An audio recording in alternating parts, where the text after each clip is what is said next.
My governorship was only 20 months old, and it had been a season of incredible change, both in Alaska and in my own life. I had been elected governor of the state I loved, and in just the past year, we had kicked off the pipeline, overhauled ethics and state government, slashed state spending with my vetoes, saved for the future, and put money back into the hands of the people. Plus, we radically changed the way Alaskans would be secured in the future with the natural resources they owned. On a personal level, we said hello to the new Palin son at one end of the childhood spectrum and clung in our hearts to the other Palin son, to whom we had to say, "See you soon." Then came more life-changing news. The month after Trig was born, Bristol came to Todd and me and told us the shocking news that she was pregnant.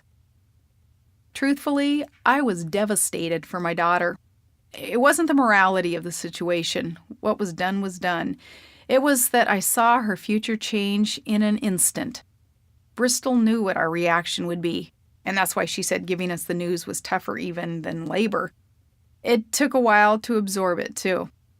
We prayed about this next step in all our lives and began preparing to welcome this new child into a loving, extended family. Though things would not be easy for Bristol, we knew that with God, somehow we could draw good from this change. In Alaska, we view change a bit differently. For example, wildfires in the lower 48 are often treated as natural disasters. Up here, we often let them burn, knowing that from fire-blackened lands, new growth will spring. Often a searing burn opens dead ground to new light, and under the soil, long dormant seeds germinate, covering fields and blankets of a tall, bright pink flower called fireweed. Here in the Great Land, fireweed grows wild every year. We mark out our summers as its blossoms open from bottom to top, starting low on the stem around May and popping open higher and higher as the weeks pass until the last bloom on top turns to new seed. Month by month in the summer of 2008, from Bristol's news in May to Trig's first smile to Track's readiness for Iraq to the awarding of the Aegea Energy Project in August, my life tracked the fireweed's fuchsia climb. By the time John McCain called me at the Alaska State Fair in August, the blooms had reached their peak, the sign that a new season was only a few weeks away. It was pitch black when we touched down in Arizona, the home state of Senator John McCain. Late on August 27, 2008, with the help of a McCain staffer, Davis White, my assistant and friend Chris Perry and I had managed to slip out of Anchorage on a private jet. It was no small feat, as the entire media world was on Veep watch, and we were attempting to duck out of a place where most everyone at our local airstrips knew us. But it seemed we'd pulled it off. In Arizona, we emerged from the plane into a warm, dry darkness, and a small knot of men whisked us into a tinted-window Suburban. We drove to the private home of Bob Delgado, John's friend, and the CEO of Hensley & Company, Cindy McCain's beer distributorship. As the dark streets and green foothills of Flagstaff flashed by, I alternated between tapping out state business on my BlackBerry and marveling at the way doors sometimes open before us, doors that we have neither anticipated nor sought. Yet when God presents those doors, we think, yes, this is right, this fits. There had been rumors that John was considering me, along with many others, as his VP pick, and a nice guy named Adam Brickley had started a website trying to rally ordinary folks to draft me for the job. Several national reporters who interviewed me about Aegea that summer had dropped off-camera hints to that effect, but I was very busy with state business, and the whole Veep thing was such a long shot that I hadn't even considered it a real possibility. I had met the McCains in February 2008 at the National Governors Association winter meeting in D.C. During a reception at the J.W. Marriott Hotel, Todd and I had spoken with the senator and Cindy, and the four of us really connected over our families, especially when the McCains talked about their sons, Jack, who was set to graduate from the Naval Academy in 2009, and Jimmy, who had been serving in Iraq. As Cindy and I talked, I was pleased to find that this elegant, beautiful woman was really a down-to-earth mom who was as crazy about her kids as every other mom. When the conversation turned to us watching our own son go off to war, Cindy said, "You're really going to be on your knees in prayer more than you'll ever expect." Senator McCain insisted we call him John. I had always admired the Republican senator for his independent spirit and his passion for keeping our homeland safe. I sincerely respected him. Both Todd and I found him a kind, respectful man, not at all worn down by either decades in Washington or, miraculously, by his 5.5 years as a POW in Vietnam. Instead, he seemed full of an inspiring inner joy. Later in the campaign, I would see this joy again and again. I'll never forget it. We'd be at these huge, potentially history-making events, and John would clap me on the shoulder, rub his hands together with a grin, and say, "Let's just go have fun." It seemed to me a perspective forged in the kind of fires that make even the pressure cooker of a presidential campaign seem quaint by comparison. As we rolled through the Arizona darkness, with Davis up front and Chris tapping on her BlackBerry beside me, I was excited to have another opportunity to meet with John. For some reason, when the call came at the state fair, it didn't come as a huge shock. Perhaps after the year I'd had, nothing could shock me. I certainly didn't think, well, of course this would happen, but neither did I think, what an astonishing idea. It seemed more comfortable than that, like a natural progression. I'd known it was only a matter of time before others saw Alaska's potential to contribute to America's future. Now the time was right. After that cell phone chat at the fair, I took Piper on the next carnival ride as promised.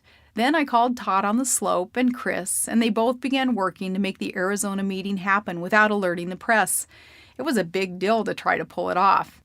Information security was a huge concern. By that time, just 5 days before the Republican National Convention, the sweepstakes ran end to end through daily news coverage.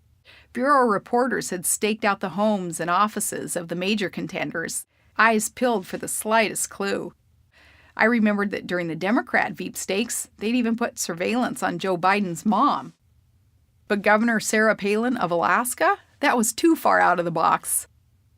We did have our local reporters, though. Getting past them would be a trick. And how would we keep this a secret from my staff, especially if I got the nod and went straight to the convention in Minnesota? I was always at work. When I served as mayor, I had Piper on a Monday and was back at work on Tuesday, stopping by with her tucked in a car seat. When I had Trig, my staff brought me state paperwork to do, and I signed a bill into law from the hospital bed. I didn't miss much work for any reason. To my staff, it would be inexplicable that I wasn't in the office on an ordinary Thursday morning. In discussing logistics for getting me out of Alaska undetected, the McCain people delivered one piece of news with the potential to change the course of the entire campaign. If John picked me as his running mate, Todd would have to confiscate our 3 teenagers' cell phones, without an explanation, when they weren't even in trouble. This, of course, would be scarier than anything the Obama-Biden camp could throw at us. Now in Arizona, we pulled into the driveway of an imposing home surrounded by trees that soared into a star-spangled sky. When I stepped out of the car, I was again struck by a blast of warm nighttime air, the day's heat still baking up from the earth. Alaskans don't get to enjoy a warm, starry night, ever. If it's dark enough to see the stars, then it's quite cold, so the balmy air felt foreign and exotic. Moments later, Bob welcomed us into his beautiful home, where he'd laid out a generous spread. Davis made the introductions. First, Steve Schmidt, veteran campaign manager, an imposing, gruff-voiced guy who wore sunglasses atop his bald head in the middle of the night. Schmidt, a.k.a. the Bullet, told me he'd managed Arnold Schwarzenegger's gubernatorial campaign, handled press relations for Dick Cheney, and worked on George W. Bush's 2004 re-election campaign. I knew instantly that Schmidt was business to the bone. I respect that in a person, as I'm not one for a lot of chit-chat either, and we were very comfortable with each other right off the bat. As a public relations troubleshooter, Schmidt specialized in shaping public opinion. His peers later told me he has a laser-like ability to spot chinks in an opponent's armor. He is a guy who inspires loyalty. In spite of his steely exterior, people who work for him really want to please him. Next was McCain biographer and confidant Mark Salter. He was friendly and quieter than Schmidt. Still, I could tell he was soaking up every detail. I later learned that he had once taken a punch from an activist who was agitating outside John's Senate offices, then wrestled the man to the ground and kept him pinned until the cops showed up. I also learned he was one of the few people who could change John's mind. We all sat around a coffee table in Delgado's dimly lit living room, talking first about my position on the war in Iraq, my record on energy, and Alaska's economy. We discussed the makeup of my cabinet and staff, which included Republicans, Independents, and Democrats, and the fact that I subscribed to Lincoln's team of rivals approach. I was impressed with these guys. They were thorough. For example, they already knew that Bristol was pregnant, a development that I thought only loved ones were privy to at the time. "You have to be aware that nothing will stay secret during the campaign," Schmidt said. "That's okay," I said. "I have nothing to hide." I admitted, though, to the one skeleton I'd kept hidden in my closet for the past 22 years. It made me nervous and sick to my stomach, but I felt obligated to confess a D in a college course 22 years before. Schmidt didn't bat an eye, but instead switched back to the war in Iraq. He wanted to know whether I understood the origin of the conflict, the history of the Middle East, and how 13th and 14th century differences had evolved in today's murderous rivalry between the Sunni and the Shia. I knew the history of the conflict to the extent that most Americans did. We talked about my perspective. Then I added that it was also personal to me as Commander-in-Chief of our state's National Guard and as the mother of a son headed to Iraq. I was paying close attention to what was going on and keenly aware of the war's progress and the issues on the ground. It turned out that conflict in the Middle East was Schmidt's preferred issue, and he seemed very knowledgeable about the subject. It would later concern me that when the tanking economy began pushing the war out of the headlines, Schmidt was slow to turn the campaign ship into the wind. When I look back at that evening's interview, it seems clear that there was an assumption at the center of the McCain camp that the war would retain center stage, come hell or high water. In fact, Schmidt gave me books on the subject, plus stacks of videotapes and DVDs to review as we traveled from city to city so that I could review the war's history at 37,000 feet. As the vetting discussion entered its second, then third hour, Chris and I gravitated to our usual powwow spots on the floor, propping our backs against the couches and arranging our Blackberries and cell phones beside us like playing cards, as we did during informal staff meetings at my house. "What about Walt Monaghan?" Schmidt said. The Public Safety Commissioner I'd reassigned. I gave Schmidt the background on Walt, his budget problems and insubordination, his changing story. I also told him about the independent investigator on the case, a guy who had previously worked with both Monaghan and the Democrat lawmaker pushing the ginned-up scandal. My replacing a cabinet member was legal, normal, and necessary, and had nothing to do with a former brother-in-law, I said. "This is a non-issue." "Okay," Schmidt said. Then he changed gears, shifting the topic to social issues.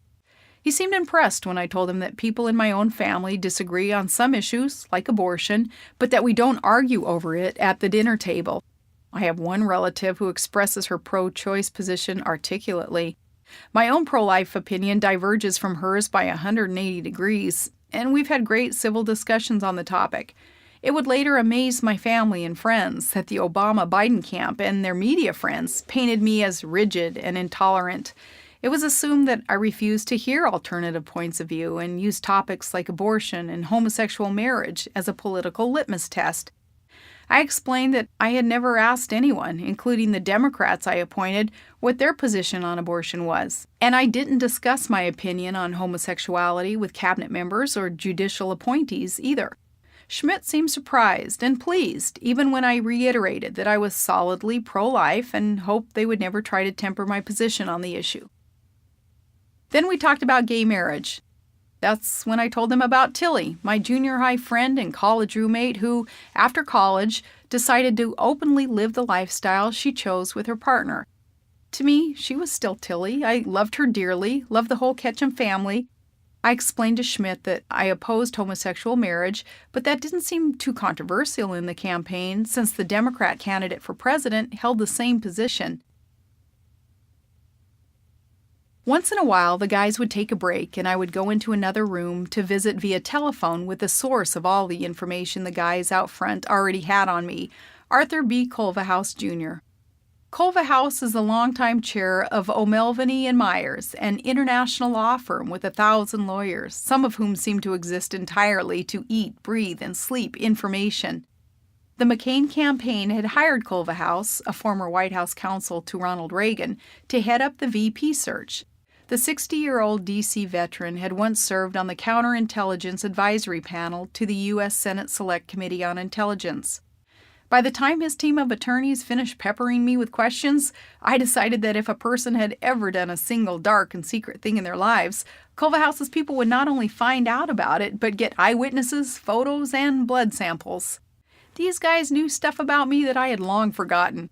They knew how I had voted on issues during my days on the city council. They reviewed copies of my tax returns. They had transcripts of sermons that visiting pastors had preached at a church I had not attended regularly since I was a teenager. And they were the ones who told Schmidt that Bristol was pregnant. I was impressed.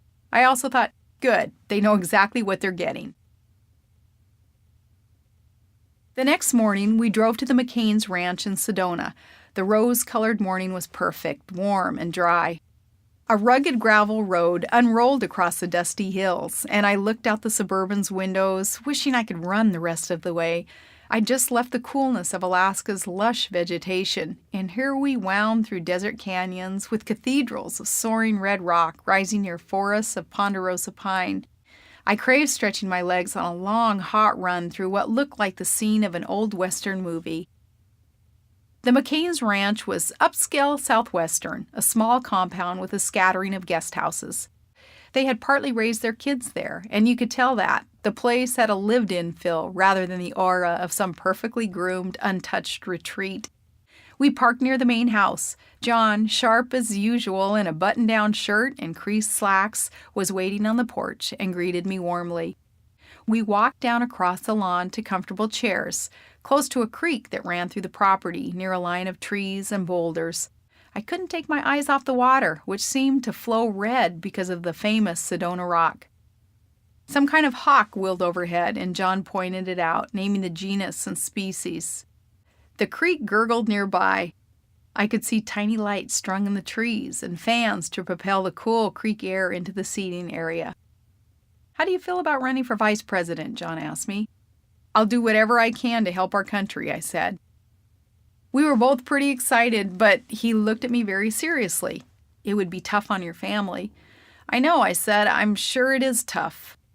Though I knew it wouldn't compare, I thought about how, in some ways, serving for years in local office had been even tougher than serving as governor. In local office, you're serving your friends and your neighbors. That means you receive a lot of input, a lot of criticism. As mayor, I had people calling me in the middle of the night to complain about the neighbor's dog barking and stopping by my house to tell me their property tax assessment was off by a few bucks. When I was governor, I heard 1,000-fold more citizen concerns from people all across the state, but at least a lot of the complainants wrote letters instead of ringing up at all hours. "My kids have grown up with it," I said. "Working on the slope, Todd's always had an unconventional schedule.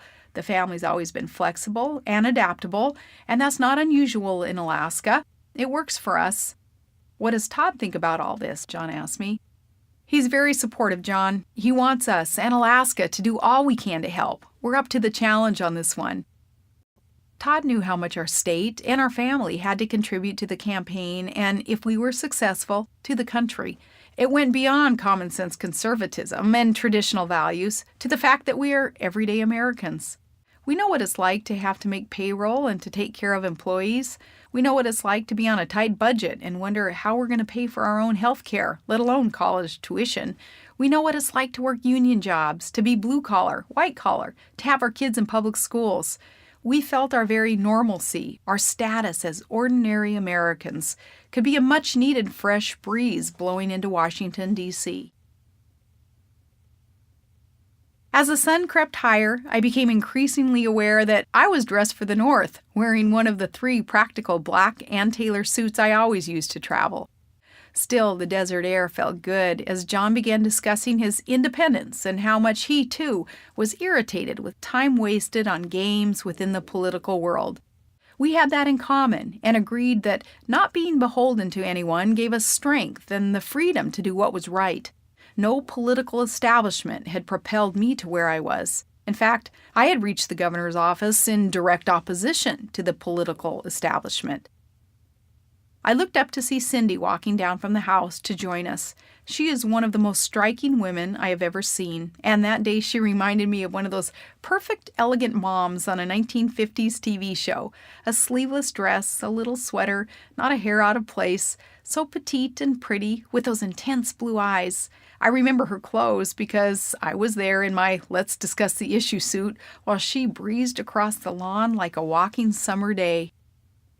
Cindy is sometimes painted as an ice queen, but that couldn't be further from the truth. Yes, she can be guarded, but who can blame her? It's no wonder that people like Cindy, who are unfairly clobbered in the press with lies about them and their family, appear to say, "Forget it. I'm here to help, but I'm not going to offer myself up anymore." I've been there. After a while, some of the giddy gets knocked right out of you. In Cindy's case, the press had been pretty merciless over the years. Because of her upmarket elegance, she'd almost been ostracized from working-class people, but I loved her life story, which began with her dad starting out poor. He'd pulled himself up by his bootstraps and made a great life for his family. Cindy grew up wealthy, but with a heart for those in need. In the 1980s, she founded the American Voluntary Medical Team and has since led dozens of medical missions providing emergency surgery and supplies to impoverished children in third world and war-torn countries. She even brought one of those children home to become part of her family. More power to her, I thought. When Cindy met us on the lawn at the ranch, she had just returned from the country of Georgia, which had been under military siege by the Russian army. She gave us an update on what she'd seen there, then she and John went for a quick stroll while I walked up to the deck of the main cabin to speak with Chris. Looking out across the lawn a few minutes later, I saw that Schmidt and Salter had joined John by the creek. The three men had their heads together and were deep in conversation. A few minutes after that, John walked up the lawn, climbed the steps, and offered me the job. The tunnel thundered with 10,000 voices, and the air inside felt electric. I stood behind John and Cindy as he waited for the cue to step on stage at the Irvin J. Nutter Center in Dayton, Ohio. It was August 29th, John's birthday, and we were pretty sure we'd pulled it off, managing under the unblinking eyes of thousands of news cameras to whisk me and then my family secretly from Wasilla, Alaska to this moment. I was so humbled and honored, so thankful, and so ready to get on the trail with the campaign. Now the crowd's roar poured backstage like a powerful locomotive. An electric guitar whined under the steady drum of thousands of stomping feet. I glanced at Todd beside me in a handsome blue suit, his ice blue eyes twinkling in the dark. I whispered to him, "You look sharp. Are you ready for this?" 4 of our 5 kids crowded in just behind us: Bristol, 17, Willow, 14, Piper, 7, and 4-month-old Trig, who cuddled sleepily as he was passed gently from sister to sister. I glanced down at Piper, who'd grown up with small crowds and campaign glitz, but in the grassroots fashion of Alaskan politics, nothing like this. She grinned up at me. There's always been something in her eyes that says she's ready to get it done, but she's determined to have fun doing it. My big girls took deep breaths, smiled, and felt the energy of an anxious country waiting to see what was next for John McCain. We passed a whisper between us. "Say a prayer." Glancing out through the end of the tunnel, I could see the crowd and flashes of red, white, and blue. John's blue and gold posters, emblazoned with his campaign message, "Country First," rippled in the stands. I was proud of the senator. He is so bold, so out of the box, I thought. He didn't go with a conventional, safer pick. John believed in change, the power of independent and committed individuals, the power of women. He thought it was time to shake things up. Cheers, whistles, foot stomping punched through the music, echoing through the hall as the crowd waited to see John. I thought back to the green room, where only a few minutes before we'd greeted the McCains. He'd clapped his hands and rubbed them together. "This is going to be fun," he said, eyes sparkling. "Let's have fun. You're going to do great." The kids were awestruck. They'd seen John on television before and knew a bit about his heroic story.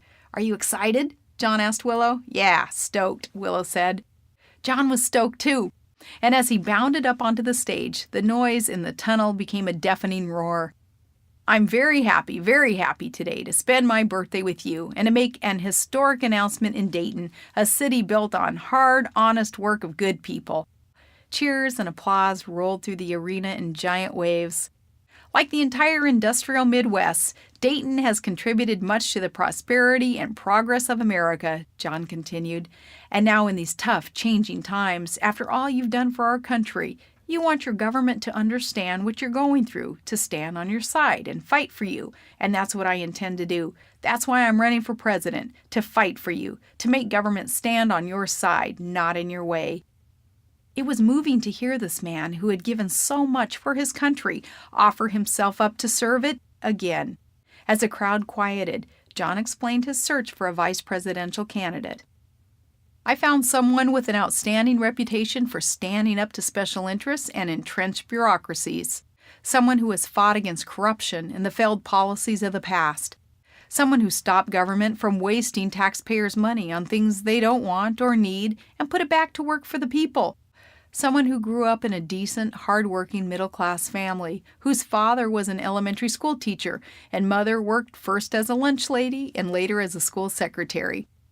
As I listened, I thought, only in America, me, an ordinary woman from a town at the top of the world, standing next to this American hero who truly deserved to be the next president. This was a man who had not only survived more than 5 years of torture as a prisoner of war, but had led his fellow prisoners and even refused early release. I thought of Track and wished he could be here to see John, whom he admired. The person I'm about to introduce you to was a union member and is married to a union member and understands the problems, the hopes, and the values of working people. Knows what it's like to worry about mortgage payments and health care, the cost of gasoline, and groceries. It was true, Todd and I had been single income and dual income, with and without basic health care coverage, and it wasn't unusual to still clip coupons in our home because a month's worth of diapers and formula cost about as much as a truck payment. An outstanding high school point guard, a concerned citizen who became a member of the PTA, then a city council member, and then a mayor, and now a governor who beat the long odds to win a tough election on a message of reform and public integrity. It struck me as ironic that the Obama campaign had captured the theme of change. I'd always run on a platform of change, and I quickly wondered, how could I start interjecting that "we were change when change wasn't cool" theme? She stands up for what's right, and she doesn't let anyone tell her to sit down, John continued. She's fought oil companies and party bosses and do-nothing bureaucrats, and anyone who put their interests before the interests of the people she swore an oath to serve. My friends and fellow Americans, I am very pleased and very privileged to introduce to you the next Vice President of the United States, Governor Sarah Palin of the great state of Alaska. That was amazing, not nerve-wracking, and even sort of funny to me because it meant John had a little explaining to do right off the bat. Who in the heck is she? I gave my speech, and it was an absolute blast. The kids had fun, and Piper waved to the world. And as my family left the stage, I whispered to my husband, "Happy anniversary, Todd. 20 years ago today. Who'd have thought?" From Ohio, we headed to Minnesota, the site of the 2008 Republican National Convention. Our first day there was a whirlwind. Campaign staff whisked me from the airport to the downtown Hilton and up to an enormous hotel suite with 2 bedrooms, one for the girls and one for Todd, Trig, and me. Track would be there soon, so he and his cousins would stay down the hall. In the center of the room, when you first walked in, stood a huge dining conference table. On the left side of the main living area stood 4 racks packed end to end with clothes. Looking more closely, I could see that one rack was hung with young ladies' clothes, probably for Bristol and Willow. Another contained men's clothes. Then there was one rack devoted entirely to women's tops and jackets, and another to women's pants and skirts. At first glance, it appeared that the campaign already had all our sizes, as well as a good sense of my style, which involves a lot of straight skirts and solid-colored blazers. Good, I thought, remembering that all I'd brought on my secret whirlwind trip from Alaska was an overnight bag. Somebody's going to hand me something to wear, I'll put it on, and that's that. Simple. One less thing to worry about. Eventually, people started shuttling into the suite for introductions. Policy people, communications people, logistics people, assistant to the assistant people. They were like human flashcards, there and gone. I smiled and shook hands with each one, hoping I could remember them all. During the first couple of days, I would meet the major players on the VP staff. There was Tucker Eskew, a clean-cut Southern gentleman who spoke with a South Carolina drawl. Tucker, whose McCain campaign title was counselor, was part of the political team that torpedoed John McCain's 2000 primary campaign in South Carolina. I heard that McCain's people had hired him in the hope that he could do the same thing with Obama. Obama wasn't saying much in his speeches, but his oratorical skills were absolutely captivating. I remember the first time Todd and I heard the Illinois senator speak on TV during the run-up to the Democrat primary. Afterward, we looked at each other and said, "Wow, that was good." But even then, I feared his smooth style would obscure what he was actually saying. Other members of the campaign team included Tracy Schmidt and Chris Edwards. Tracy was a very smart woman who had served as press secretary at the RNC and had a gift for media messaging and for relating with reporters. Chris, a White House veteran, was so kind, polished, and impeccably dressed. I was also introduced to a married couple that was working for John, Mark and Nicole Wallace. I was told the couple met during the 2000 Florida recount when Mark was one of George W. Bush's attorneys and Nicole was communications director for the Bush campaign. Mark, who went on to work as a deputy with Bush's UN ambassador John Bolton, seemed to me half sunshine, half thundercloud. Always talking with his hands, he joked a lot to keep things light, but I would learn also that he had a hair-trigger temper and often reacted to problems with a brief explosion. "This is effed up. Fix it now," he'd say. Blonde and pretty, Nicole was outwardly very affectionate, with a charm that some women in politics lack. She also had a television quality about her, always on and speaking in sound bites. Also on the team were a pair of very brainy guys named Randy Schuneman and Steve Began, the men who would be helping with foreign policy briefings. Randy began with a smile. "I've been around John McCain for a long time, and he's known for making a lot of bold choices. This might be the boldest one yet." I laughed, glad he felt comfortable enough to joke with me. "I agree," I said. Randy explained he'd done John's foreign policy briefings when John ran for president in 2000. He had also worked as a national security advisor for Republican lawmakers and consulted with Pentagon officials on Iraq and other major conflicts. I liked Randy from the start. He then introduced his colleague, Steve Began. Steve had served as staff director for the Senate Foreign Relations Committee and spent 3 years as the number 3 man on the Bush National Security Council. He had been there on September 11, 2001. Steve was an expert on Soviet and post-Soviet Russia and had lived in Moscow for a number of years. I liked him right off the bat, too, especially when I saw an 8x10 glossy of his wife and kids taped to the inside cover of his briefing binder. His boys were baseball players, he said when I asked about them. "I hope you're not missing their games for this," I said. He was. Steve and Randy were good men, helpful and unpretentious. They reminded me that Obama didn't have foreign policy experience. As a governor, I had gained such experience as it related to Alaska's international commerce and energy issues, as well as our strategic national security position.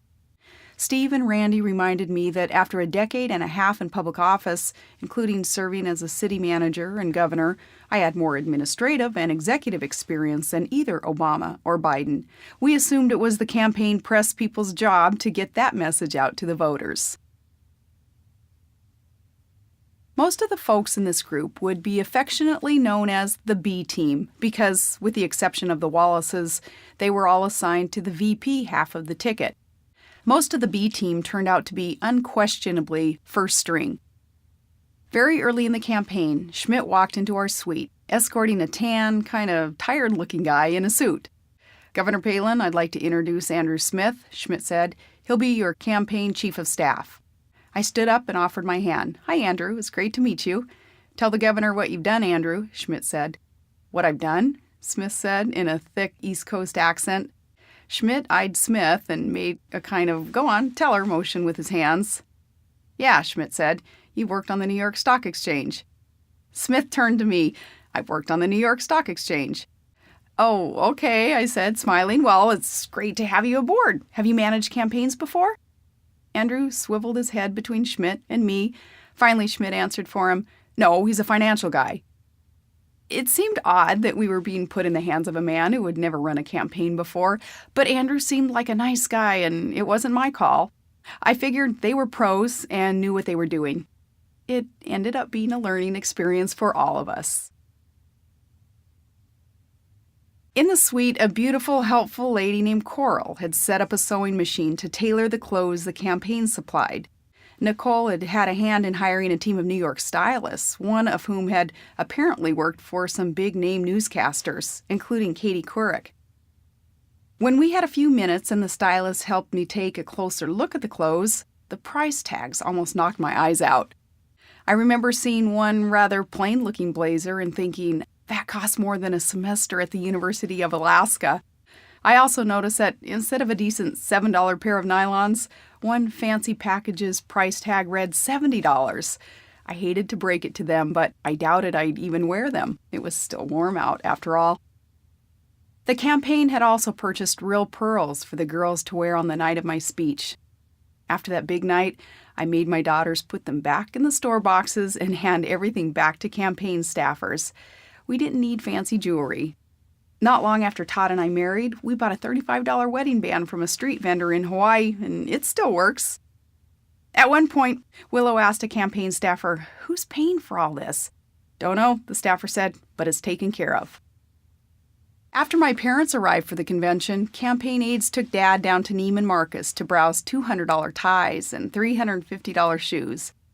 Ever the practical and frugal one, he too asked who was paying for it all and was told the same thing. It's taken care of, it's part of the convention. No one had a good answer either to a more general question. Why was the Palin family being made over for the 2 days of the convention anyway? With smiles on our faces, we asked, do we really look that bad? We felt like we were starring in an episode of What Not to Wear. I was told that Nicole had worked with the stylist at CBS. She also assured me that all candidates traveled with hair and makeup artists, and eventually introduced me to Amy and Angela, the talented hair and makeup girls. I told them I was comfortable doing my own makeup, but I did look forward to someone else trying to do something with my hair, which I had worn in the same boring style forever. I later heard that people thought I wore my hair in an updo so that I could look chic. Nah, it just saves me a few minutes every morning to plop it on top of my head. I didn't see how I was going to get used to sitting still while someone primped me. I had 5 kids. I was used to doing the primping. Like any mom, that usually just meant making sure the kids were warmly dressed and relatively wrinkle-free, and then we were good to go. Throughout the campaign, though, Amy and Angela worked their magic, repeatedly rescuing my hair and mess of a face after too many days of fast food, snatched sleep, and stale indoor air. As the stylists buzzed around me like helpful bees, I began briefings and speech writing sessions. I'm sure they got a bit annoyed with me. They wanted to turn me slowly in front of mirrors to make sure the clothes fit perfectly. But I had convention events to attend, as well as opportunities for once-in-a-lifetime meetings with various people and groups. Also, I wanted to study John's foreign policy positions with Randy and Steve. So, while being tailored to within a millimeter, I talked over my shoulder with them and other advisors. It was all very different from my inaugural ball in Alaska, when I had run out in the final 2 hours, literally, to buy a pair of shoes for the grand event. I felt all the fuss over clothes was a colossal waste of time, and I was usually ready to bolt during fittings, thinking, okay, yep, that's fine, gotta go. I wondered who had strategized this part of the campaign. I knew it wasn't John. Never before had I been involved in a campaign that placed such an emphasis on packaging. When I ran for office in Alaska, I'd written my own script, usually traveled by myself, and obviously had worn my own clothes. I presented myself as I was and told people what I believed in. Now I was in the hands of campaign professionals, and it was my first encounter with the unique way of thinking that characterizes this elite and highly specialized guild. In Alaska, we don't really have these kinds of people. They are a feature of national politics.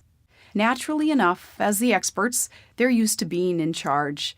But no matter how expert any of them was, nothing had apparently prepared them for the unprecedented onslaught of rumors, lies, and innuendo that packaging would have on my candidacy. I also wasn't used to the beautiful hotels we enjoyed on the campaign trail. In Wasilla, we have the Best Western Inn on Lake Lucille. We've used it for years, for everything from town hall meetings to the Wasilla Warriors High School prom. It has a gorgeous view of the lake, backed by thick forested parklands and jagged peaks, and is only a few doors down from my home, but it's not what you would call fancy. As governor, when I traveled on state business, I made frugality a point, asking for only reasonably priced rooms, so it wasn't often that we had the whole high-end robe and slippers hotel treatment. The convention accommodations were different from the place we had stayed to hide out the night before I was announced as the VP candidate, which featured pink carpet and at least one huge cockroach, the first one Alaska-born Piper had ever seen. I especially wasn't used to over-the-top perks, such as the flat-screen TV inside the bathroom mirror, an innovation that drew cries of "way cool" from my girls. Cool was not what I thought, though, on the morning of September 1st. I was standing in the bathroom, brushing my teeth, enjoying the novelty of watching the news at the same time, when a crawl scrolled across the bottom of the screen. It said, "Breaking, Vice Presidential Candidate Governor Sarah Palin's teenage daughter Bristol is pregnant." I nearly gagged on my toothbrush. Oh, God, I thought, here we go. The news, of course, wasn't a surprise to our family and friends, and certainly it wasn't a surprise to the campaign, nor were we going to try to hide it, even assuming we could have. But we would have liked to have announced the news in our own way. I knew now we would be playing defense on an issue that I would rather have been out front on. It surprised me that the campaign, which had the information in the first place, had had no plans to raise it in a constructive way. After all, it is an issue that affects far too many American teenagers. I also recalled Barack Obama chastising a reporter in a nationally televised interview, insisting that his family was off limits, and the press obeyed him. They left his kids alone, as has generally been the tradition. I couldn't recall much scrutiny of any of the candidates' children. Biden's, McCain's, and I was glad for them, but nothing about the campaign would be like others. I walked out into the larger suite just as Maria, a shy young staffer assigned to the VP media team, entered the room. Headquarters, Maria told me, had elected to issue a statement in response to news reports about Bristol, in my name. She didn't know who had written it. Maria handed me a printout. It said, "Statement of Governor Sarah Palin on the pregnancy of her daughter Bristol. We have been blessed with 5 wonderful children who we love with all our heart, and they mean everything to us. Our beautiful daughter Bristol came to us with news that as parents we knew would make her grow up faster than we had ever planned. We're proud of Bristol's decision to have her baby, and even prouder to become grandparents." I was pretty shocked. Bristol and the young man she will marry are going to... I stopped reading. I looked up at Maria. No, I said, that's certainly not the message we want to send. We were not giddy happy that our unwed teenage daughter was pregnant, as the press release suggested. Todd and I were proud of Bristol's selfless decision to have her baby and her determination to deal with difficult circumstances by taking responsibility for her actions. But in no way did I want to send the message that teenage pregnancy was something to endorse, much less glamorize. I got a pen and marked up the printout, drafting a more serious statement that balanced concern with a message of love for my strong but, truthfully, embarrassed daughter. I knew we had only one shot to get the right message out there concerning this life-changing event.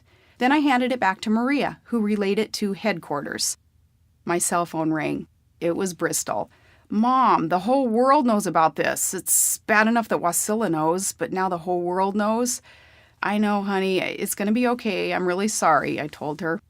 Bristol sounded heartbroken. "Why is this even news? I'm not running for anything. What do I have to do with this?" You're right.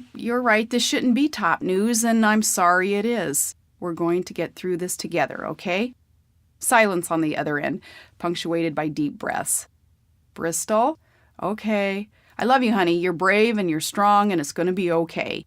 "Thanks, Mom. I love you too, but I hate this morning and I feel like I'm going to throw up."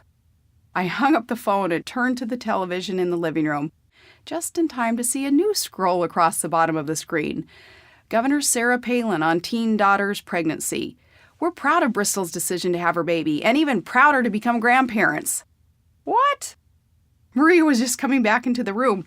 "I don't get it," I said. "This is the statement I specifically said I did not want released." Maria stared at the screen and her mouth fell open. I gave headquarters your edits. They knew." The incident sent a clear message. Whoever headquarters was, they were firmly in charge. And if they weren't going to let me speak my heart and my mind, even about an intimate issue affecting my own family, what would they let me speak to? Perhaps it was just an honest mistake, and I was willing to give them the benefit of the doubt. But after a few similar incidents, I questioned Steve Schmidt about what headquarters would and would not allow me to say. Schmidt was a busy guy. He didn't have a lot of time to elaborate, no doubt. He replied coolly, "Just stick with the script." Most campaigns prepare press briefing guides on their candidates. Fat 3-ring binders indexed to multiple categories, including a detailed bio, a history of accomplishments, policy positions, and copies of significant speeches and statements. The McCain campaign had evidently been very, very busy and had not had time to compile any press material that explained who I was and what my record represented. I was told later that the McCain communications team learned the name of John's vice presidential pick at the same time everybody else in the country did. And to make matters a bit more challenging, my family, friends, and political associates were under strict instructions not to talk to the media. So when the avalanche of press inquiries tumbled in, the national media folks had zero information. What they did report, patchy factoids cobbled together from the internet and a few left-wing Alaskan bloggers, was usually wrong. Immediately after the August 29th announcement, plane loads of national reporters and opposition researchers descended on Alaska. There was genuine reporting, but also extensive dirt digging, which included opposition researchers hopping from store to store in Wasilla asking clerks, "Does Sarah Palin buy liquor here?" These black-suited, laptop-toting flatlanders weren't hard to spot. They'd never been to Alaska before and needed a field guide to the local political scene. With their editors back in New York and Washington screaming for copy to feed hourly news cycles, they took whatever they could get and weren't too careful about vetting their sources, who included a defeated former opponent, a maniacal blogger, the falafel lady, and the Wasilla town crank. These credible sources didn't help the media's credibility in the eyes of Alaskans who knew them. After news broke of Bristol's pregnancy, the media train jumped the truth track in record time. The tone some reporters and many bloggers seemed to want to set was one of hypocrisy. I was amazed at how many liberal pundits seemed floored by a pregnant teenager, as if overnight they'd all snuck out and had traditional values transplants. The talking heads began to parrot one line. If Sarah Palin can't control her own daughter, how can she serve as vice president? Some reporters insisted I favored abstinence-only sex education in public schools. And see, they said, it didn't even work for her own daughter. The media got that wrong, too. The only time I had commented on sex education was in an answer to a gubernatorial candidate question asking whether I supported abstinence education versus explicit sex education in public schools, what some call the slip a condom on a banana show and tell curriculum. Given the choice, I answered that I would support abstinence education over explicit sex ed. I never said I didn't support contraception. I did. I also explained about being a longtime subscriber to the philosophy of Feminists for Life, a group of pro-life feminists who do not oppose contraception. At about the same time as the pregnancy story broke, another bullcrap story entered the wider media bloodstream. Who is Trigg's real mom? Formerly reputable outlets like The Atlantic ran with the loony conspiracy theory that I was not Trigg's mother. Perhaps it was Bristol or Willow, they suggested. Even the Anchorage Daily News reporters, who knew better, couldn't get enough of the story.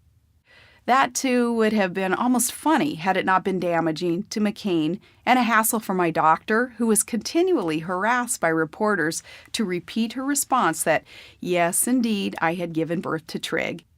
Even to this day, the Trigg truthers won't let go of their bizarre, through-the-looking-glass fantasy. Another one of these stories that surfaced early on was that I had been invited to visit Wasilla Assembly of God Church to speak to graduates of a missionary program. I asked the congregation to, quote, pray for our military men and women who are striving to do what is right. Also for this country, that our national leaders are sending U.S. soldiers out on a task that is from God. The Huffington Post ludicrously described this as, Palin painted the current war in Iraq as a messianic affair in which the United States could act out the will of the Lord. In reality, I was invoking Abraham Lincoln's admonition that we should pray that we are on God's side, not that he is on ours. These baseless and frankly insulting stories dominated the news for cycle after cycle after cycle. Tabloids and mainstream publications ran their ugly headlines until people couldn't tell truth from fiction. Back home in Wasilla, Bristol could barely stand to look at the television as commentators started suggesting that her pregnancy might change the outcome of the U.S. presidential election. My sister Molly was furious. It's outrageous, she told me. It's so unfair to put that on a 17-year-old girl. Why aren't they talking about presidential issues? What's going on in our country? The excitement at the Republican National Convention in Minneapolis on the evening of September 3rd was overwhelming. The noise was deafening, 10 times what it had been in Ohio. As I mounted the stage to make my acceptance speech, I knew we'd have a great time that night. When it quieted enough so that I could speak, I began. I am honored to be considered for the nomination for Vice President of the United States. I accept the call to help our nominee for president to serve and defend America. I accept the challenge of a tough fight in this election against confident opponents at a crucial hour for our country. And I accept the privilege of serving with a man who has come through much harder missions and met far graver challenges and knows how tough fights are won, the next President of the United States, John S. McCain. I reminded Americans that it hadn't been so long ago that the polls and pundits had written John off. He had been all but out of the primary race, but I said they overlooked the caliber of the man himself, the determination, resolve, and sheer guts of Senator John McCain. Our nominee for president is a true profile in courage, and people like that are hard to come by. I reminded America of John's military heroism, something he'd been reticent to talk about. Then I mentioned how proud I was of all our military men and women. The armed forces were a unifying and equalizing entity in America, and we had a son and a nephew following in the tradition of millions of military families. I'm just one of many moms who'll say an extra prayer each night for our sons and daughters going into harm's way, I said. When a wild round of applause for the U.S. military died down, I introduced Todd and the rest of our family, making special mention of Trig and all children with special needs who inspire a special love. I said, to the families of special needs children all across this country, I have a message. For years, you sought to make America a more welcoming place for your sons and daughters. I pledge to you that if we are elected, you will have a friend and an advocate in the White House. I wasn't too far into the speech when I realized technology had failed me. The upcoming lines of the speech were no longer appearing on the teleprompter. I knew the speech well enough that I didn't need it, which was a good thing, since the machine didn't sync up for the remainder of my time on stage.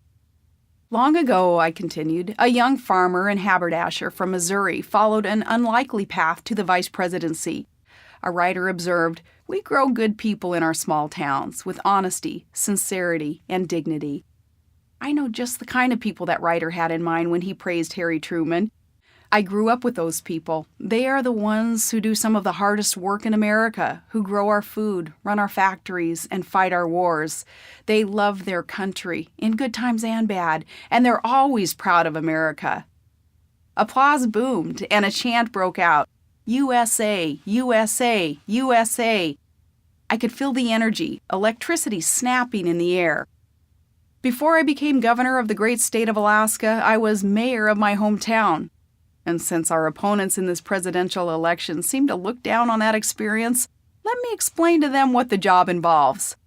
I guess a small-town mayor is sort of like a community organizer, except that you have actual responsibilities. Applause erupted again, a shout-out to independent-minded Americans who didn't look to government for all the answers. I was so proud at that moment because I knew that even though the other ticket had looked down on my small-town mayor creds, the convention delegates clearly knew that national leaders are nurtured in the cradle of local service. A little later in the speech, I spotted a group of hockey jersey-clad delegates waving their banners and cheering. I pointed to them, ad-libbing since the teleprompter wasn't working right anyway. "I love those hockey moms," I said. They screamed and jumped as only hockey moms can. You know, they say, what is the difference between a hockey mom and a pit bull? Lipstick. I wasn't nervous. By God's grace, I was having a ball, and that broken teleprompter was pretty liberating. Still, after the laughter died down, I got back on script. I discussed my record, fighting the oil company monopoly, working for energy independence, and my work on the Alaska natural gas pipeline. Chants broke out in the crowd.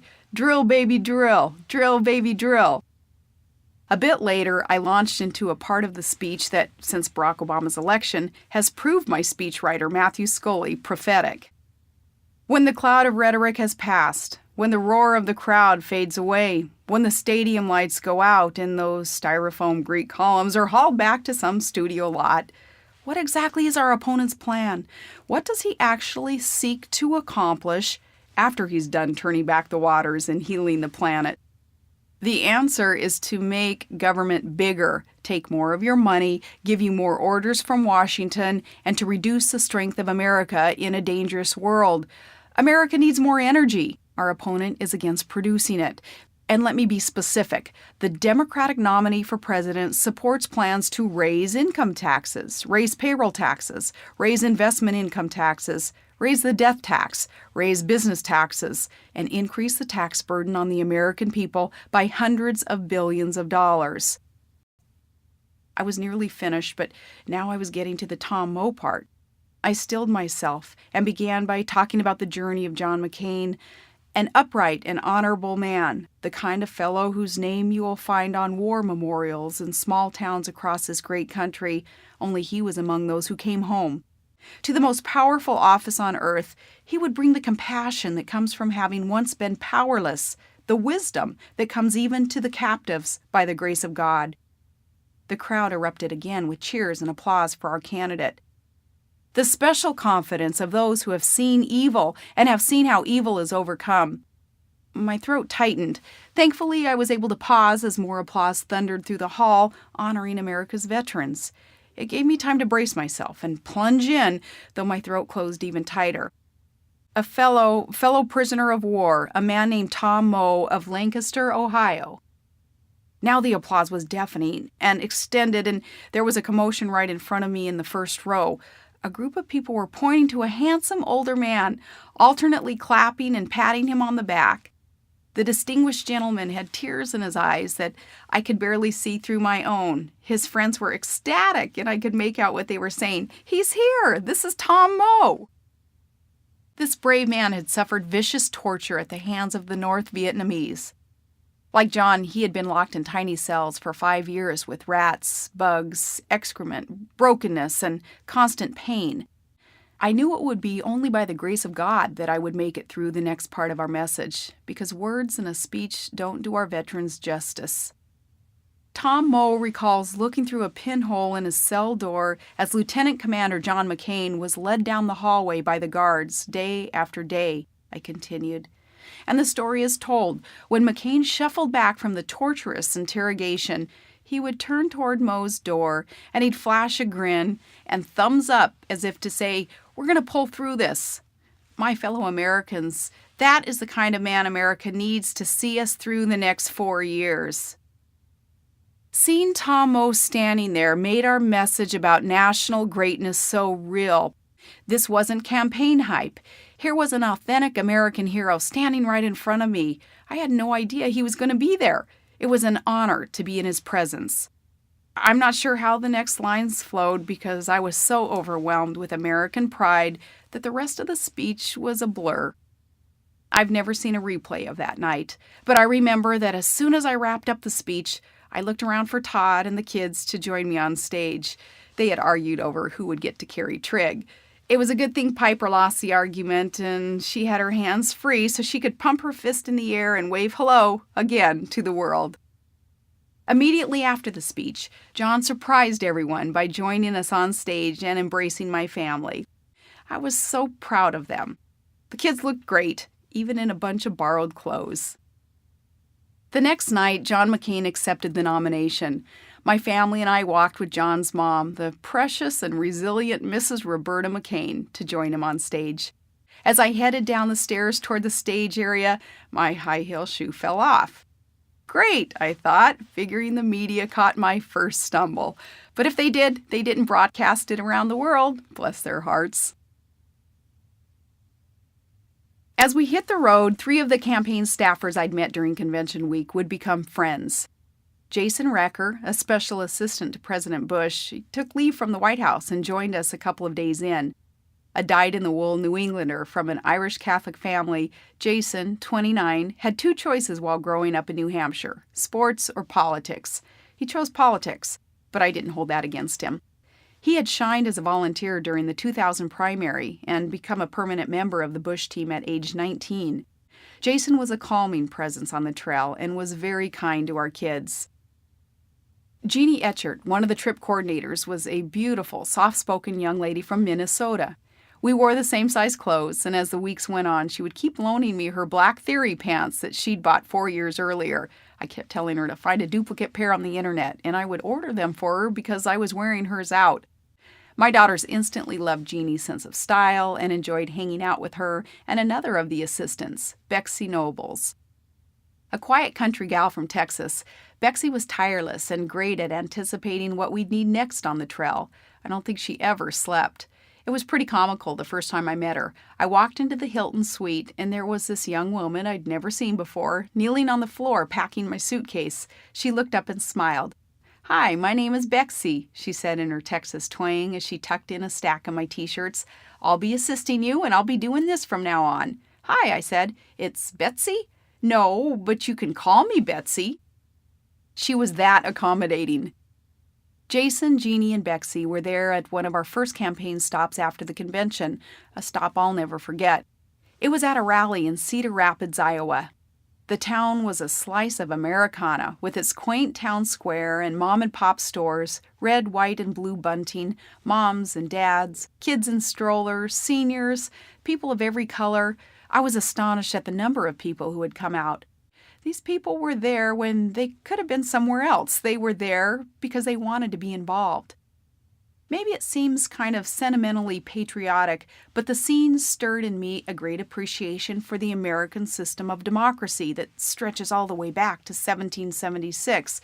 Regular people from all walks of life turning out peacefully to hear which candidates have the best ideas, then going on election day to the courthouse or a local school or a firehouse to cast a ballot. Simply beautiful. Afterward, in the rope line, I was moving through the crowd, shaking hands and signing posters and hats and shirts, when I suddenly came to a stop. Standing on the other side of the rope were a woman and 2 teenagers whom I could not miss. The kids had Down syndrome, a boy and a girl. "Hi, what's your name?" I said to the girl, smiling. The girl stammered for a minute and finally managed to say, "Sarah." "Sarah?" I said. "That's my name too. It's great to meet you, and we have the same name. Isn't that amazing?" Then I turned to the boy, and my heart just melted. Trig's face flashed into my mind, and I thought, this could be my son 15 years from now. By then, Trig was going on 5 months old, and we were still learning the ropes of having a child with Down syndrome. We were so enjoying this little guy with his just happy to be here demeanor and his silly smiles, and watching him get stronger, chubbier, and more fun every day, just like any other baby. Still, we were curious about what was ahead. We were managing well with him as a baby, but what about a toddler, as a teenager? I reached across the rope and laid my hand against the boy's face. "Let me look at you," I said. "I want to get a good look at how beautiful my Trig is going to grow up to be." That was a significant turning point for me personally. At that moment, I realized in awe that these precious ones are all brothers and sisters. Before Trig was born, I didn't know what to expect, and we had a natural uncertainty about perceived imperfection. There on the rope line in Cedar Rapids, I realized that my trig is part of a large and very special community. And look how this mom was making it work with these two precious teenagers. Look how she cared so much to bring them out to a crowded, hectic, but fun rally and give them what might be a once-in-a-lifetime experience, a presidential campaign event in their own hometown. And I just knew there was no need to fear anymore. At this rowdy rally in Iowa, my world became a more peaceful place. Todd was right. Everything was going to be all right. As it turned out, the number of special needs kids and adults who began showing up at events along the trail was spectacular. It was one of the absolute best parts of the campaign.